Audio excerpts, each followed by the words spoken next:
bersyukur. Selama ini kami hidup menderita. Tapi lewat petunjuk Lara Bulan Tanah Ikan, sekarang saya sudah dapat air. Karena dengan senangnya nenek langsung ambil itu minum. Kita dengan festival ini, kita angkat nenek.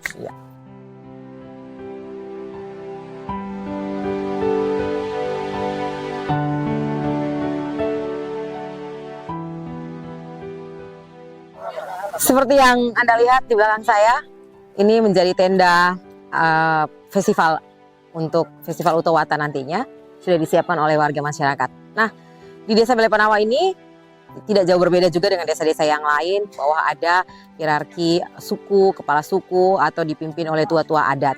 Nah, festival ini juga merupakan hasil rembuk dari pemikiran orang-orang muda yang kreatif, kemudian mendapat restu dari pemerintah desa, serta para tetua adat ataupun para ketua-tua suku yang ada di sini. Nah, kita akan juga bertanya-tanya dengan para ketua adat ataupun kepala suku yang ada di Desa Belepanawa yang kemudian menceritakan terkait dengan Utowata ini dan sampai ada festival Utowata di Desa Belepanawa. Mari ikuti saya.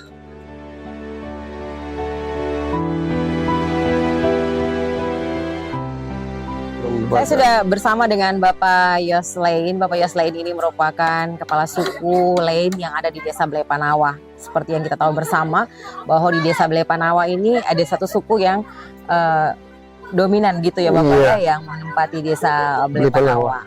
Selain menjadi kepala suku di Desa Belepanawa, suku lain, Bapak Yos ini juga sebagai ketua lembaga masyarakat adat Demon Pagong Belepanawa. Oke, jadi ketua lembaga masyarakat adat Demon Pagong Belepanawa juga. Desa Belepanawa. Oke, Bapak terkait dengan Desa Belepanawa ini kemudian ada festival Utowata ini, sebenarnya ceritanya bagaimana tentang Utowata ini?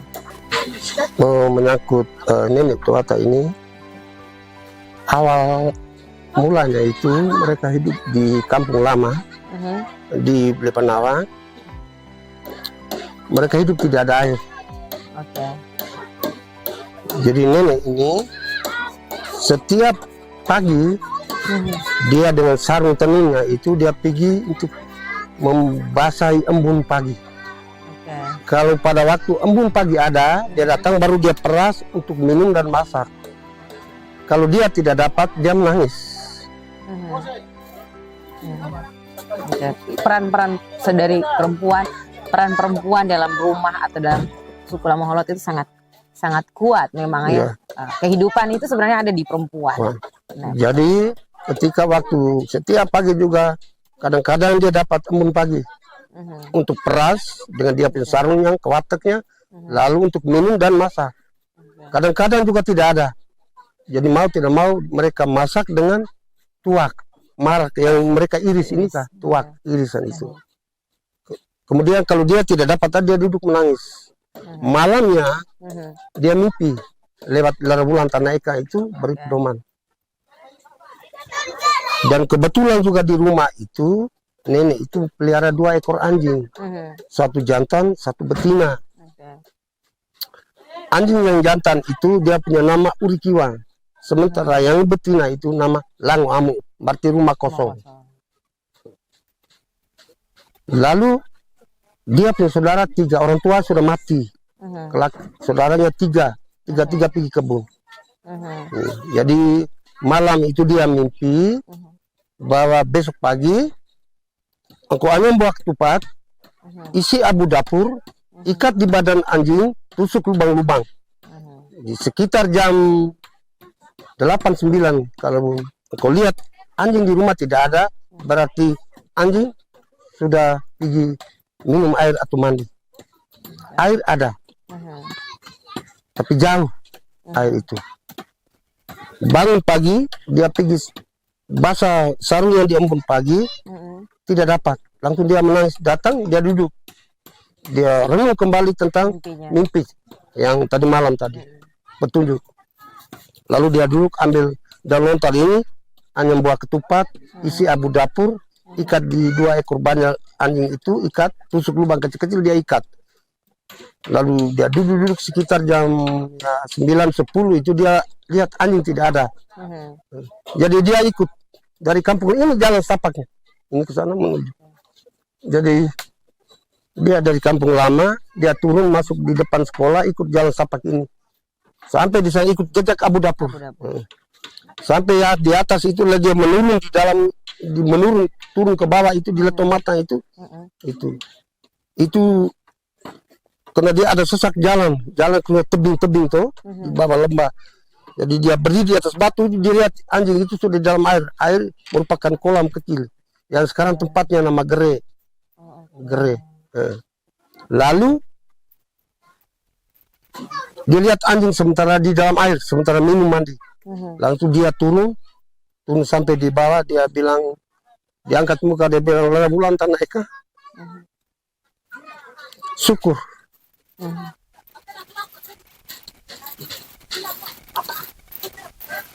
Selama ini kami hidup menderita. Tapi lewat petunjuk Lara Bulan Tanah Eka, sekarang saya sudah dapat air. Karena dengan senangnya, nenek langsung ambil itu minum. "Permisi ibu," karena dia sudah minum, dia pikir dia sendiri dengan anjing. Jadi nenek ini, "Permisi nenek," dia buka dan mandi telanjang. Mandi telanjang di Gere itu. Dia mandi badannya sudah dirasa dingin, dia jemur di atas batu, di bawah ada batu tempat jemurnya. Dia duduk badan panas, turun mandi sepanjang hari. Jadi sekitar jam 2 begitu dia ukur bawa, saya bawa air pulang, saya habis itu pulang dari kebun. Saya bisa masak, beri mereka minum. Lalu dia bangun, langsung dia isi 3 tempatnya, kan satu beliwo pakai dulu itu tidak ada ember tapi pakai beliwo satu dulu, yang 2 dia pakai jinjing kiri kanan gini. Jadi isi habis, dia waktu dia mau jalan itu, dan sekarang air terjun itu, itu batu parak itu langsung belah itu pintu alam gaib. Lalu muncul raja alam gaib yang bernama Kopon Sede Lawole mau dikeluar. Lalu mereka 2 jabatan tangan. Setelah itu baru nenek Kopon raja alam gaib ini tanya dia, "Kamu nama siapa?" Nenek bilang, "Saya nama Utowata, Tonugu Utowata Uyogo Adoret." "Kamu tinggal di mana?" "Di lewat tanah Kobek Tanah Beleng Kemauri yang Eka." Tapi yang sekarang ya nama desanya jadi Blepanawa. Tapi kampung lamanya Kobek Tanah Beleng Kemauri yang Eka. Langsung mereka 2 pegang tangan. Lalu nenek tanya dia, "Jadi kamu nama siapa?" Dia bilang, "Saya Raja Alam Gaib. Saya punya nama Kopon Sede. Saya Raja Alam Gaib." Lalu mereka duduk di pinggir air itu, air dalam keadaan kolam. Jadi di pinggir air itu langsung spontan Kopon Sede bilang, "Saya jatuh cinta dengan kamu. Jangan kau mau tidak?" Nenek jawab, "Mau atau tidak mau, saya pulang dulu. Saya ceritakan semua ini, saya sudah dapat air ini, ceritakan semuanya ini untuk saya punya saudara dulu. Kalau mereka mau, kita 2 kawin. Kalau mereka 2 tidak mau, kita 2 tidak bisa kawin. Karena di antara kita 2 ini satu manusia di alam gaib, satu di atas bumi." Ketika dia bawa pulang air itu Kopon Sede Roba jadi ular ikut dari belakang. Ikut sampai di atas rumah. Langsung jam sorenya itu mereka pulang, lihat saudara-saudaranya bilang, "Ini air yang kau dapat di mana?" Dia bilang, "Kamu tenang dulu, kamu minum, kamu makan dulu, baru saya cerita." Setelah itu mereka makan minum itu habis, sementara merokok itu mau pergi iris tuak itu. Nenek kelak ketiga ini mau pergi iris tuak itu. Lalu dia tanya, "Saya tadi ketemu dengan Raja Alam Gaib nama Kopon Sede, dan dia jatuh cinta dengan saya. Jadi saya bilang, mau dan tidaknya saya belum bisa. Saya pulang. Kalau satu saudara mau, kita 2 kawin. Kalau satu saudara tidak mau, kita 2 tidak jadi kawin. Karena di antara 2, satu manusia di atas bumi dan satu manusia di alam." Ya, baik. Lalu akhirnya tanya-tanya, pertimbangan begini. Dulu itu satu lembah tanah, satu kampung itu manusia belum bisa berkembang biak. Paling-paling 1-2 orang. Laki-laki untuk mencari perempuan untuk menerus keturunannya pada waktu itu susah. Apalagi anak perempuan. Jadi ketiga saudara ini dua mau. Yang laki dua mau. Yang bungsunya tidak mau. Yang dua mau pertimbang mereka begini. Kita laki-laki cari perempuan untuk kawin supaya menerus keturunan. Jadi kita belum dapat. Apalagi kita punya saudari yang satu ini laki-laki, siapa yang datang lamar dia? Lebih baiknya antara sebentar mereka kawin itu, mereka tinggal di alam gaib ke di atas bumi, terserah urus mereka dua. Akhirnya setuju. Lalu setelah setuju habis, yang ini buat bagaimana? Dia bilang, kamu buat geres, balik-balik ini seperti ini, bambu seperti ini, tapi ukuran dua orang duduk seperti ini. Dia kecil satu, buat makanya ini. Baru kemudian ambil dia sarung untuk demam pagong punya itu, kebat tekinya itu, pakai dia gelang gading semua, lalu mereka jalan dari atas itu anjing arahkan ke sini. Anjing 2 ekor itu lebih dulu, nenek perempuan di depan, laki 3 dari belakang. Jalan ini sampai di bawah. Di bawah itu sudah makhluk di alam gaib itu sudah masyarakat sudah donggung gendang itu tunggu di mata air itu, di leto mata itu. Sudah. Oh, sepertinya kita nabo bine itu kan tidak biasa asal mau nabo bine. Antar saudari perempuan. Antar saudari perempuan pergi nikah itu. Ya. Jadi begitu masuk ke jabat tangan, mereka jabat tangan habis, lalu berdiri orang sedikit, lalu ini bagaimana ini? Lalu kemudian dia bilang, kamu bawa itu bale-bale itu taruh di atas di tengah-tengah air kolam air itu. Jadi angkat gara-gara ini taruh, ya mereka dua duduk muka ke bawah, ikut ke pantai. Ke arah selatan. Ke arah selatan. Jadi ketika mereka berduduk itu, air semakin naik, mereka dua semakin turun. Turun. Air semakin naik, makin turun. Akhirnya sampai di leher ini pesan terakhir. Dia pesan, sebentar, kamu lihat dan kayu mati dan jatuh terapung di permukaan air, kamu ambil sebanyak-banyaknya. Pesan yang kedua, daun-daun hutan yang jatuh dan terapung di permukaan air, kamu ambil sebanyak-banyaknya. Yang ketiga, tali hutan yang jatuh dan terapung di permukaan air, kamu ambil sebanyak-banyaknya. Yang keempat, buah-buahan kayu hutan jatuh terapung, kamu ambil sebanyak-banyaknya. Kamu bawa taruh di atas satu tempat, di atas itu namanya apu peri, tempat mereka iris dan kumpul dulu baru antar ke rumah. Bawa balik ke rumah itu namanya apu peri. Jadi kamu taruh dan tutup dengan daun lontar, 7 hari 7 malam kamu buka. Setelah itu habis air mulai baru, mereka dua hilang. Penghuni di leto mata hilang, lepas. Nenek tiga-tiga dengan anjing kan. Di pinggir itu air sementara mengalir. Mengalir lalu nenek tiganya menangis. Sudah habis nih. Manusia di alam sudah pergi ke alam. Tinggal saja mereka 3 manusia di atas bumi di situ dengan anjing. Karena menangis sedihnya, mereka ambil kayu sebangsa 1 batang. Sekarang disimpan di bawah rumah kita suku lain di Luk-Luk itu. Itu. Daun tidak ambil. Kalau daun itu ambil uang.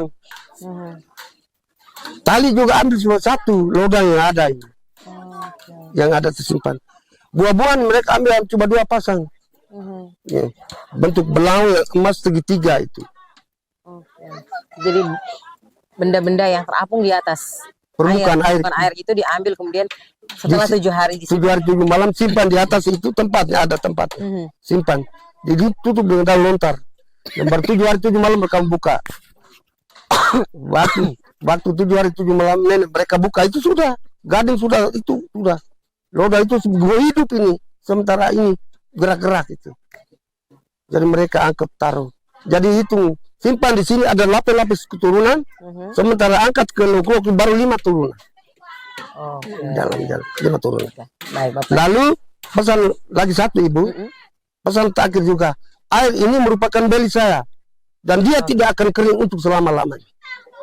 Sebagai sebuah perjanjian. Perjanjian dan tidak akan kering selama dalam keadaan apapun. Tidak akan kering untuk selama-lamanya. Lalu yang berikut, perjanjian berikut, setiap tahun saya punya bagian harus kamu antar dan terjawab. Mulai dulu sampai sekarang Bapak dengan kepala desa, tua-tua adat, kami selalu antar dia punya bagian ke bawah sesuai janji. Dan dia pesan, kamu susah apa-apa segala macam kamu tolong sampaikan ke sumber mata ya. air itu. Makanya bagi saya untuk saya punya keluarga di alam gaib banyak. Saya di alam kemana-mana saya bisa. Saya bisa. Baik.